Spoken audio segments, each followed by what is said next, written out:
بسم اللہ الرحمن الرحیم۔ السلام علیکم۔ آج کے اس ٹاپک میں ہم تھیریز آف انٹرنیشنل ریلیشنز کو سٹارٹ کریں گے، جس میں ہم یہ دیکھیں گے کہ تھیریز کیا ہوتی ہیں اور انٹرنیشنل ریلیشنز کی جو دو کور تھیریز ہیں، لبرلزم اور ریئلزم، ان کے بارے میں ہم ان کے جو کی کانسیپٹس ہیں ان کو ڈیٹیل سے دیکھیں گے۔ تو سب سے پہلے تو یہ کہ تھیریز کیا ہیں اور یہ انٹرنیشنل ریلیشنز کے اندر تھیریز کا کیا رول ہے۔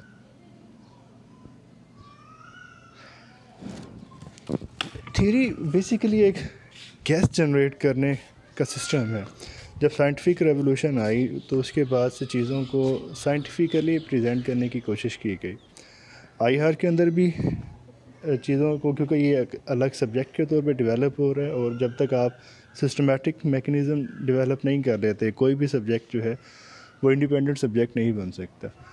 یہی وجہ ہے کہ آئی آر کے اندر بھی کچھ تھیریز سامنے آئی، اور یہ تھیریز ہیں، یہ سائنٹیفک تھیریز سے بہت حد تک ڈیفرنٹ ہے۔ یہ ایکچولی جو آئی آر کے اندر تھیریز ہیں، یہ ایک سمجھ لیں کہ یہ لینسز ہیں جس سے آپ دنیا کو دیکھتے ہیں۔ مثال دے رہا ہوں کہ اگر آپ یہ کہتے ہیں کہ پاکستان کشمیر کا مسئلہ کیسے حل کر سکتا ہے، تو اس میں آپ کو دو طرح کی رائے سامنے آئے گی۔ ایک وہ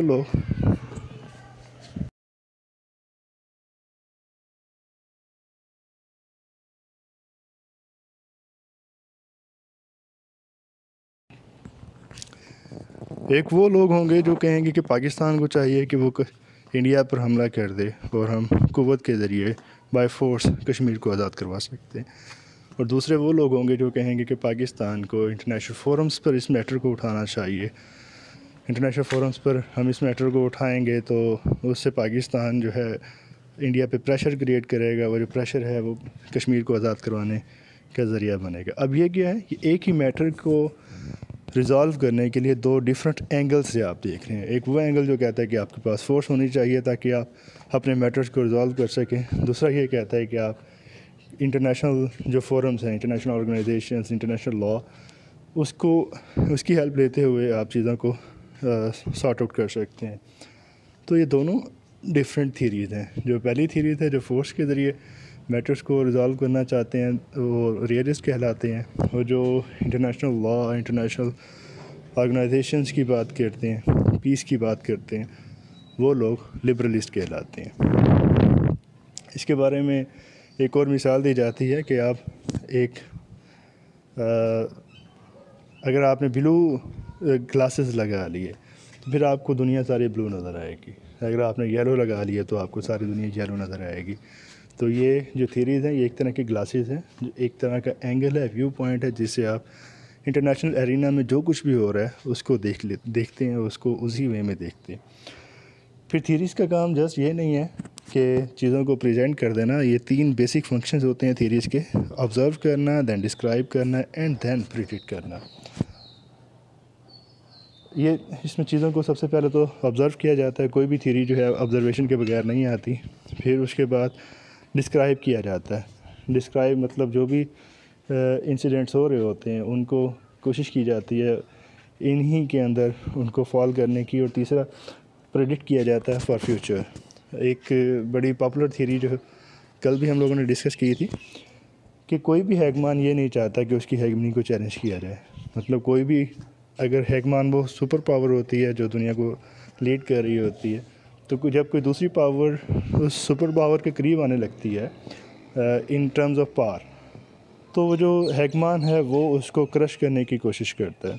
یہ ہسٹوریکلی ایسے چلتا رہا۔ یورپ کے اندر جنگیں اسی لیے ہوتی رہیں۔ پھر ان کو سامنے رکھتے ہوئے یہ تھیری دے دی گئی، اور اس سے پریڈکشن بھی ہو سکتی ہے۔ جہاں تک پریڈکشن کی بات ہے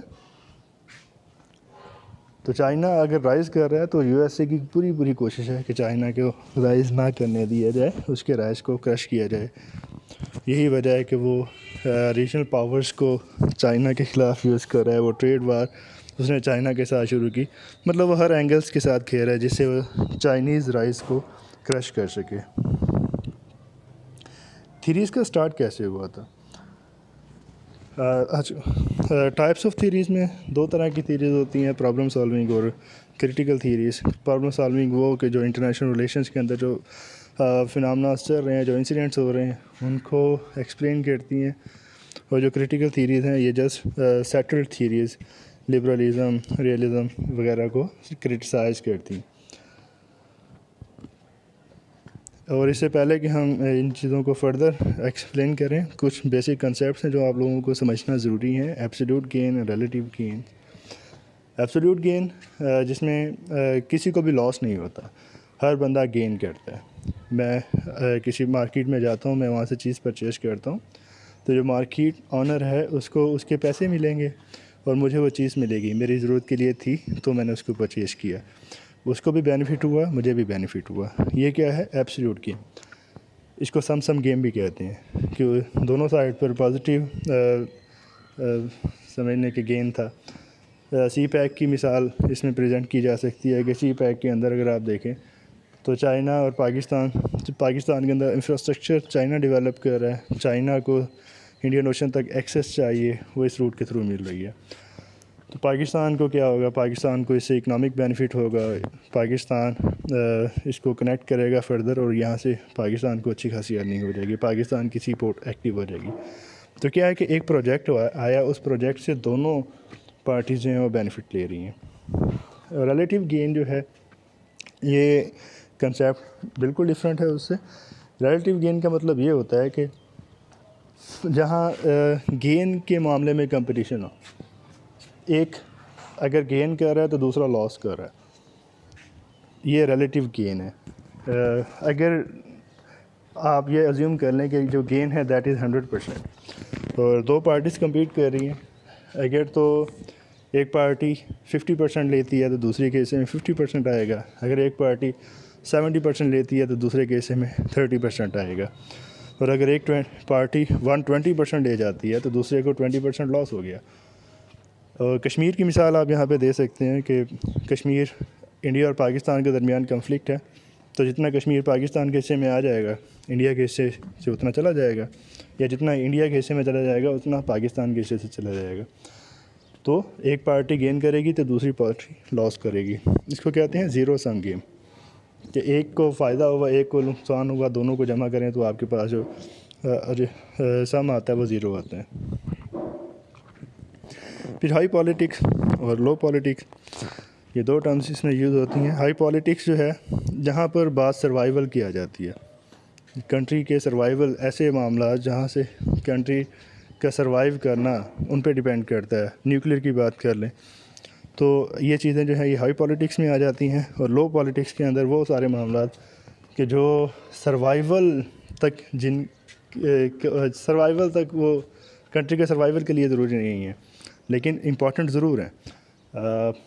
سی پیک کی مثال بھی لے لیں, سی پیک کے بغیر بھی پاکستان چل رہا تھا, وہ سی پیک کے آنے کے بعد بھی پاکستان چلے گا.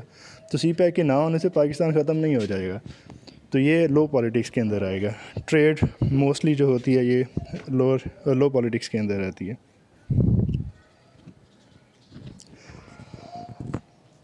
سب سے پہلے جو آئی آر کے اندر تھیری آئی تھی وہ لبرلزم تھی. لبرلزم کیوں سامنے آئی؟ 1918 میں جب فرسٹ ورلڈ وار ختم ہوئی تو ورلڈ وار ختم ہونے کے بعد دنیا بہت زیادہ پریشان ہوئی. آپ لوگوں کو بتایا تھا کہ I R as a subject بھی اسی وقت سامنے آیا تھا. تو اب جو سب سے مین کنسرن تھا وہ یہ تھا کہ کیا اتنی بڑی جنگ اور جس سے اتنی زیادہ تباہی ہوئی ہے, کیا یہ ہمارا مقدر ہو گئی ہے؟ کیا یہ جنگیں اسی طرح سے ہوتی رہیں گی اور ایسے ہی تباہی جو ہے یہ ہوتی رہے گی ان سے؟ تو یہ ایک مین کویسچن تھا جہاں سے I R as a department, as a الگ سبجیکٹ شروع ہوا, الگ ڈسپلن شروع ہوا. اور اسی طرح سے آئی آر کے اندر ریسرچ شروع ہوئی. ریسرچ کیا تھی کہ جنگ کیوں ہوئی, اس کی وجوہات کیا تھیں, اور فردر ان فیوچر جنگوں سے کیسے بچا جا سکتا ہے. تو یہ دو باتیں سامنے رکھتے ہوئے یہ لوگ آگے بڑھے. تو سب سے پہلے ووڈرو ولسن جو کہ یو ایس اے کے پریزیڈنٹ تھے, انہوں نے 14 پوائنٹس دیے. یہ 14 پوائنٹس جو ہیں یہ لبرلزم کی بنیاد بنے. ان میں جو کچھ مین پوائنٹس تھے وہ یہ ہیں کہ جو سیکرٹ ڈپلومیسیز ہیں ان کا خاتمہ کیا جائے, freedom of navigation and trade ہو. سیکرٹ ڈپلومیسیز کی وجہ سے دنیا کو نہیں سمجھ آ رہی تھی کہ دو ملکوں کے درمیان چل کے آ رہا ہے. تو ہر طرف شکوک و شبہات تھے، جس کی وجہ سے جو دوسری پارٹیز تھیں وہ بھی کوشش کر رہی تھیں کہ وہ زیادہ سے زیادہ پاور گین کر لیں۔ فریڈم آف نیویگیشن بھی تھا، اس کی ڈیمانڈ میں شامل تھا، کیونکہ سمندری روٹ اگر فری ہوں گے تو کسی ملک کو ضرورت نہیں ہے کہ دوسرے ملک کے ساتھ وہ جنگ کرے۔ ریڈکشن ان آرمامنٹ، اسلحہ کو کم کیا جائے، اسلحہ کم ہوگا تو ڈیفینیٹلی جنگ کے چانسز بھی کم ہو جائیں گے۔ ڈی کالونائزیشن کے ملکوں نے جہاں پر دوسرے ملکوں پہ قبضہ کیا ہوگا ان کو بھی ختم کیا جائے، تاکہ آزادی کی تحریکیں جو ہیں وہ نہیں ہوں گی، تو دنیا میں پیس کو انشور کرنا آسان ہو جائے گا۔ ڈیموکریٹک سسٹم کو پروموٹ کیا جائے، کیونکہ ڈیموکریسیز آپس میں نہیں لڑتی، اس پوائنٹ کو ہم آگے جا کے ایکسپلین کریں گے۔ اور کوئی فارمل انٹرنیشنل آرگنائزیشن بنائی جائے جو دنیا میں پیس اینڈ اسٹیبلٹی کو انشور کرے۔ تو یہ کچھ پوائنٹس تھے جو ووڈرو ولسن نے دیے، اور انہوں نے ایک بات بڑی فیمس بھی کی تھی، this world is a jungle but it can be transmitted into zoo, کہ یہ دنیا تو ایک جنگل ہے لیکن اس کو ایک زو میں کنورٹ کیا جا سکتا ہے۔ جنگل میں کوئی قانون نہیں ہوتا، زو میں ہر چیز آرگنائزڈ ہوتی ہے۔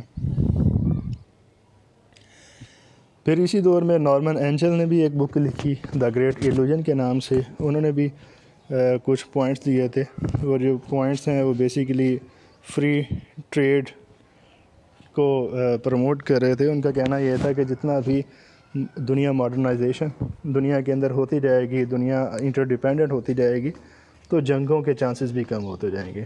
تو یہ بھی ایک طرح کا لبرل پوائنٹ آف ویو تھا۔ اب ہم اس کے بیسک پوائنٹس کو دیکھتے ہیں کہ لبرلزم کے بیسک پوائنٹس کیا ہیں۔ اس سے پہلے میں یہ ایکسپلین کر دوں کہ لبرلزم اور آئیڈیلزم یہ دونوں ایک ہی تھیریز کے نام ہیں۔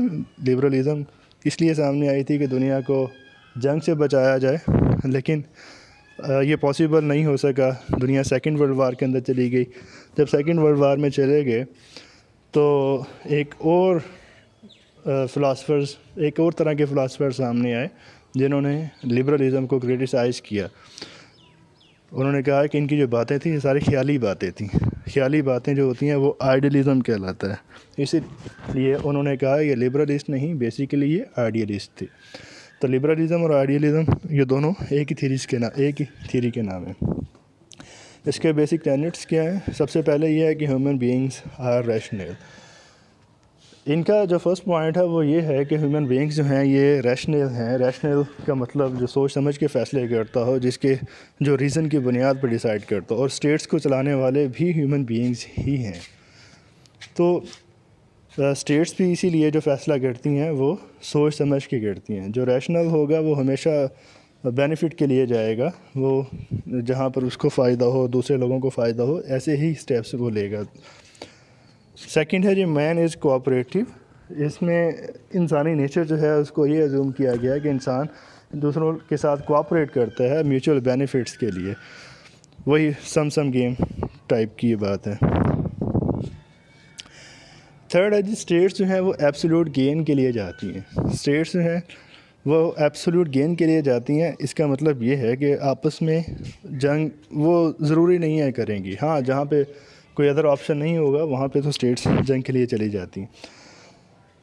ادروائز موسٹلی دنیا جو ہے وہ سم گیم کے بیسس پہ چلتی ہے۔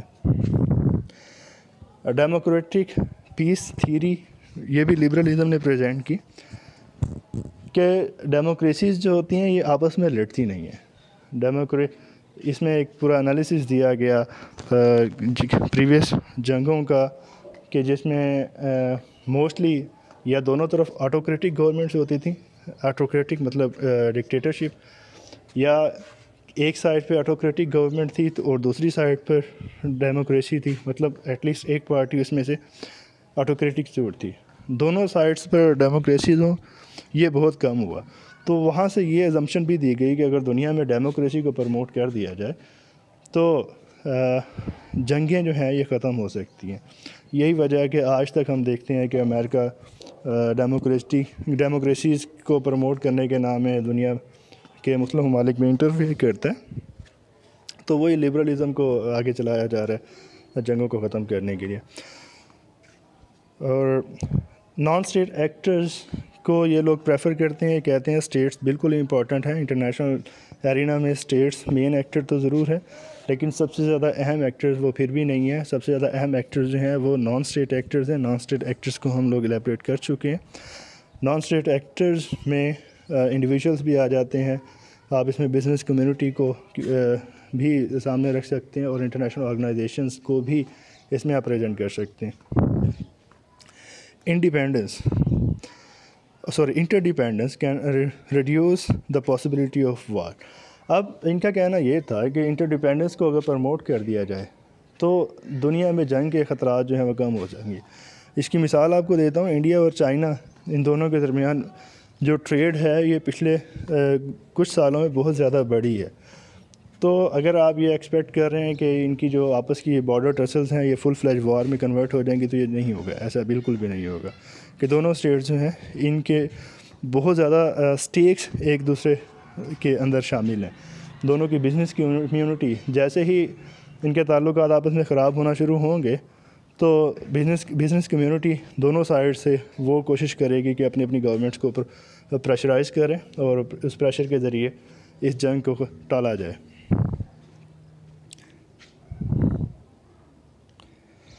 یونیورسل ہیومن رائٹس کو یہ لوگ پریفر کرتے ہیں، اس کو پروموٹ کرنے کی کوشش کرتے ہیں تھرو انٹرنیشنل آرگنائزیشنز، کیونکہ جب لوگوں کو بیسک رائٹس ہوں گے تو پھر ان کو ضرورت نہیں ہے ویپنز اٹھانے کی، اسٹرگل کرنے کی.